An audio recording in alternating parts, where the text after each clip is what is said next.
ఈరోజు ఉన్నటువంటి ప్రభుత్వంలో ఉన్నటువంటి ముఖ్యమంత్రి గారి కొడుకు వీరు కలిసి చేస్తున్నటువంటి ఒక అవినీతి కార్యక్రమాన్ని బయట పెట్టాలి, ప్రభుత్వ ఆస్తుల్ని కాపాడాలన్నటువంటి ప్రయత్నంతో చేసినటువంటి కార్యక్రమం. మనం గడిచినటువంటి 24 మాసాలుగా అంటే దాదాపు 2 సంవత్సరాలుగా చూస్తున్నాం. నేను ముందుగా ఈ సందర్భంగా ప్రభుత్వంలో ఉన్నటువంటి పెద్దల్ని కోరుతా ఉన్నా. ప్రజలకి అనేకమైనటువంటి అపోహలు ఉన్నాయి, అనుమానాలు ఉన్నాయి. మీరు చేస్తున్నటువంటి ప్రచారానికి, జరుగుతున్నటువంటి పనులకి ఎక్కడా కూడా పొంతన లేదు అనేటువంటి భావన ప్రజల్లో ఉంది. వీటన్నిటినీ కూడా నివృత్తి చేయాలనంటే, ఈ అనుమానాలను నివృత్తి చేయాలన్నా, ప్రజలకు ఉన్నటువంటి అపోహల్ని తొలగించాలన్నా గడిచినటువంటి 2 సంవత్సరాల్లో మీరు ఈ రాష్ట్రానికి తీసుకొచ్చినటువంటి కంపెనీలు ఏంటి, తద్వారా వచ్చినటువంటి ఉద్యోగాలు ఎంతమందికి వచ్చాయో 24 మాసాల్లో ఒక్కసారి ఒక వైట్ పేపర్ రిలీజ్ చేయమని చెప్పి కోరుతా ఉన్నా. గడిచినటువంటి 2 సంవత్సరాలుగా మీరు కేవలం ప్రచార యావతో, కేవలం ప్రచారంతో సమయం గడిపేశారు తప్ప ఎక్కడా కూడా మీరు ఇచ్చినటువంటి హామీ ఏదైతే 5 సంవత్సరాల్లో 20 లక్షల మందికి ఉద్యోగ అవకాశాలు కల్పిస్తామన్నటువంటి మాట ఏదైతే ఉందో, ఇచ్చినటువంటి హామీ ఏదైతే ఉందో, కనీసం ఒక్క అడుగు కూడా ముందుకు పడలేదనేటువంటిది వైఎస్ఆర్ కాంగ్రెస్ పార్టీ ఈ రాష్ట్రంలో ఉన్నటువంటి నిరుద్యోగ యువత తాలూకా భావన అనేటువంటి విషయాన్ని సందర్భంగా తెలియజేస్తా ఉన్నా. కానీ ప్రతి సందర్భంలో, ప్రతిరోజు, ప్రతి వేదిక మీద ఆ కంపెనీ, ఈ కంపెనీ, ఆ కంపెనీ అని చెప్పి లేనిపోయినటువంటి ఒక తప్పుడు ప్రచారాన్ని, ఒక పబ్లిసిటీని, మార్కెటింగ్ని తండ్రి కొడుకులు ఇద్దరు కూడా గడిచినటువంటి 2 సంవత్సరాలుగా చేస్తున్నటువంటి చూస్తూ ఉన్నాం. అసలు అదానీ డేటా సెంటర్ అనుబంధంగా గూగుల్ డేటా సెంటర్, దానికి తాలూకా బీజం ఎప్పుడు పడింది, సింగపూర్ నుంచి సబ్మెరైన్ కేబుల్ తీసుకురావడానికి గల ఆలోచన ఎక్కడ పుట్టింది, దానికి ఏ ప్రభుత్వం లేఖ రాసింది, ఇవన్నీ కూడా గతంలో జగన్మోహన్ రెడ్డి గారు ఒక పత్రికా సమావేశం పెట్టినప్పుడు కూడా ఆ వివరాలన్నీ కూడా ప్రజల ముందు పెట్టేటువంటి కార్యక్రమం చేశారు. 2021లోనే డాటా సెంటర్ విశాఖపట్నం కేంద్రంగా ఏర్పాటు చేయాలి, దానికి సబ్మెరైన్ కేబుల్ని సింగపూర్ నుంచి తీసుకురావాలంటే ఆ ప్రభుత్వంతో వారి అంగీకారం అన్నీ ఉండాలన్నటువంటి ఉద్దేశంతో మన ప్రభుత్వం నుంచి ఆ రోజు రాష్ట్ర ప్రభుత్వం నుంచి లేఖ రాయడం, తర్వాత అదానీ వారికి ఇక్కడ ల్యాండ్ అలాట్ చేసి 2023లో దానికి శంకుస్థాపన చేసి, తద్వారా గూగుల్ ఈరోజు విశాఖపట్నానికి వారి డేటా సెంటర్ని ఏర్పాటు చేయాలని చెప్పి ముందుకొస్తే దానికి బీజం వేసింది వైఎస్ఆర్ కాంగ్రెస్ పార్టీ, జగన్మోహన్ రెడ్డి గారు.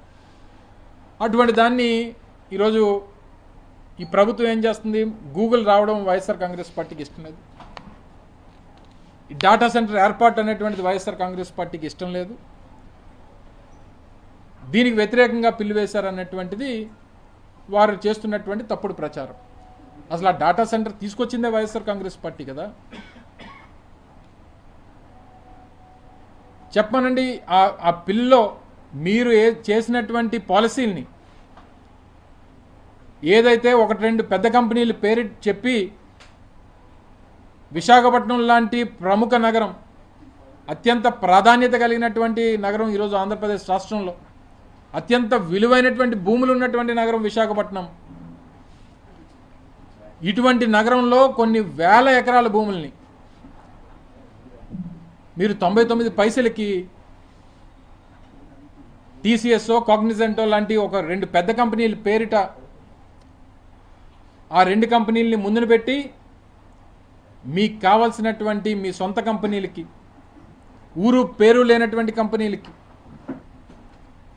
కనీస ఇనీషియల్ ఇన్వెస్ట్మెంట్ కూడా చేయలేనటువంటి కంపెనీలకి, టర్నోవర్ లేనటువంటి కంపెనీలకి, లేదా మీరు ల్యాండ్ అలాట్ చేసేటువంటి నెల రోజుల ముందు స్థాపించినటువంటి కంపెనీలకి వేల ఎకరాలు 99 పైసలకి ఇస్తున్నారనంటే ఏ ఉద్దేశంతో ఇస్తున్నారు, ఇందులో ఎంత అవినీతి జరిగింది అనేటువంటిది ప్రజలకు ఉన్నటువంటి అనుమానాలు. సరే టీసీఎస్ఓ కాగ్నిజెంటో లేదని మీ హెరిటేజో రేపు ఒక సాఫ్ట్వేర్ కంపెనీ పెట్టినా దేన్నన్నా వైఎస్ఆర్ కాంగ్రెస్ పార్టీ వెల్కమ్ చేస్తుంది. ఈ రాష్ట్రంలో విశాఖపట్నంలోనే కాదు, ఎక్కడ పెట్టినా వెల్కమ్ చేస్తుంది. కానీ మీరు చేస్తున్నటువంటిది ఈ కంపెనీల పేరిట, ఒకటి రెండు ప్రధానమైనటువంటి పెద్ద కంపెనీల పేరిట మీ అనుయాయులకి, మీకు కావాల్సినటువంటి వ్యక్తులకి, మీ పార్టీకి సంబంధించినటువంటి వ్యక్తులకి పెద్ద ఎత్తున మీరు భూ కేటాయింపులు 99 పైసలకి. మళ్ళీ పైపెచ్చు గతంలో ముఖ్యమంత్రి గారి కొడుకు విశాఖపట్నం వచ్చినప్పుడు వారిని మన పత్రికా మిత్రులు కొంతమంది, మీడియా సోదరులు కొంతమంది అడిగితే ఎకరా 99 పైసలకి కాదు, అవసరమైతే మొత్తం 99 పైసలకే ఇస్తానంటున్నాడు. ఎవరి జాగీర్ ఇది? చంద్రబాబు నాయుడు గారి జాగీరా రాష్ట్రం ఏమన్నా? లేదా మీ తాత ఖర్జూర్ నాయుడు గారి జాగీరా ఇదంతానా? లేకపోతే నీ జాగీరా? మీరు ముఖ్యమంత్రిగా, మంత్రులుగా ఉన్నటువంటి మీరు ప్రభుత్వ ఆస్తుల్ని, ప్రభుత్వ భూముల్ని, విలువైనటువంటి సంపదని కాపాడాల్సినటువంటి బాధ్యతాయుతమైనటువంటి పదవుల్లో ఉన్నటువంటి మీరు నేను పప్పు బెల్లాల్లా రూపాయికి 10 రూపాయికి ఇస్తానంటే ఓ పెద్ద జోక్ అయిపోయింది దేశవ్యాప్తంగా. చివరికి స్టాండప్ కామెడీల్లో మీరు చేస్తున్నటువంటి కేటాయింపుల్ని ఎంత హాస్యాస్పదంగా వాటిని చిత్రీకరిస్తున్నారో ఒకసారి చూస్తే సిగ్గు తెచ్చుకోవాలి మనం.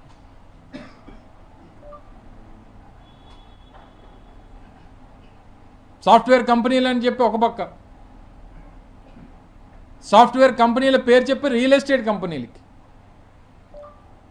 సత్వ, కపిల్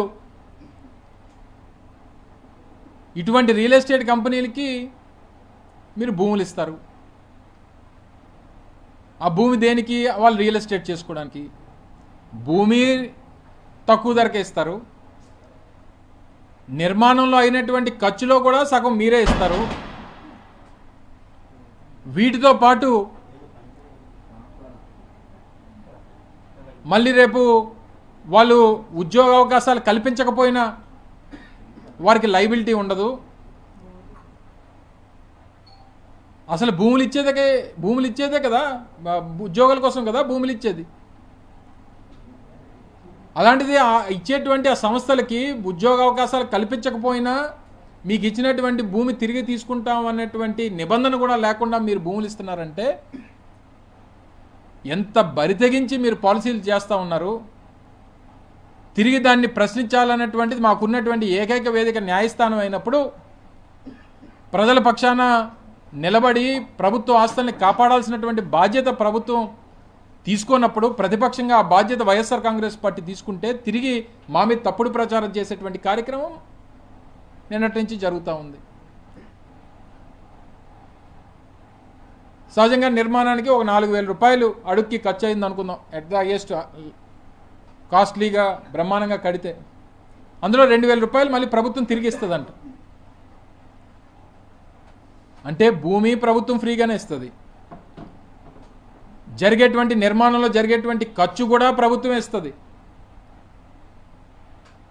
వారు సంవత్సరానికి 1,000 కోట్ల రూపాయలు వారికి ఇచ్చినటువంటి భూమి ద్వారా, వారు నిర్మాణం చేసేటువంటి బిల్డింగుల ద్వారా వారికి వచ్చేటువంటి ఆదాయం సంవత్సరానికి 1,000 కోట్ల రూపాయలు. ఆ డబ్బు వాళ్ళే తీసుకుంటారు. మరి ఇంకా ప్రభుత్వానికి, ప్రజలకి మిగిలిందేంటి? 99 పైసలా? ఎకరానికి 99 పైసలు ప్రభుత్వానికి మిగిలేదు. భూమి ఉచితంగా ఇచ్చి, నిర్మాణ ఖర్చులు మనమే ఇచ్చి, అద్దేమో వాడు తీసుకొని, తిరిగి కనీసం ఉద్యోగ కల్పన అనేటువంటిది ఒక నిబంధన తప్పనిసరిగా ఉండాలి, ఇన్ని వేల ఉద్యోగాలు కల్పించేటువంటి బాధ్యత మీ సంస్థ తీసుకోవాలనేటువంటి నిబంధన కూడా లేనప్పుడు అసలు భూమి ఎందుకు ఇస్తున్నట్టు మీరు రియల్ ఎస్టేట్ సంస్థలకి?